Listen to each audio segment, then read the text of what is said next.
Action!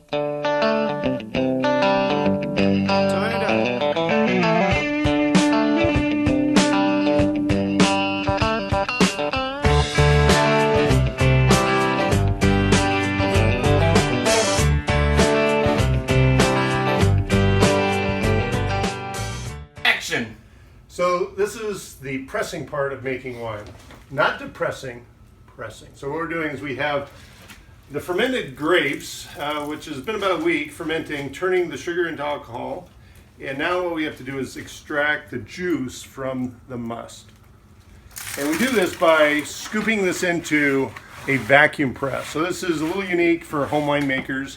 And what it does is actually draws a vacuum and draws this piston down that presses the must, pulling all the juice out of the must into a container. Let me show you how that's done. So this is hooked to a vacuum. This vacuum then evacuates all the air out of here and then pulls the juice, compressing that piston into this carboy.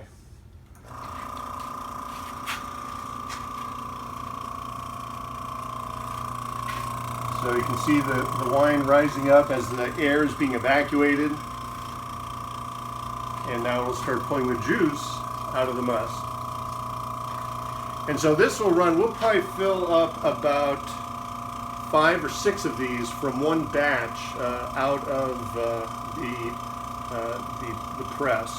And then from there, what we do is we have to let it settle because there's a lot of sediment that still remains in here, and that's going to settle. So we're going to let it settle for 24 to 48 hours, and then what we'll do is we'll just take the cream of the crop off the top in 24 to 48 hours, and that's what goes into the barrel for aging.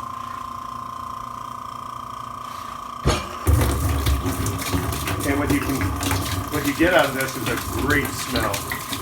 Here you smell all the aromatics coming out of the wine. And the wine's still protected at this point. There's a lot of CO2. You can see a lot of bubbles as it's being poured out. So it's still protected. After this point, you want to get it under so it's not exposed to a lot of air. But at this point, it's still healthy to expose it to a little oxygen. What are you going to do with all the grape skins that are the result of after you squeeze them? Well, it's always a problem. And I think we're going to fill that green tub, the bin, the recycle bin, as far as we can. And then after that, we're going to bring it over to my friend Mark's house. Now we're going to dump it all over his urine. Cut!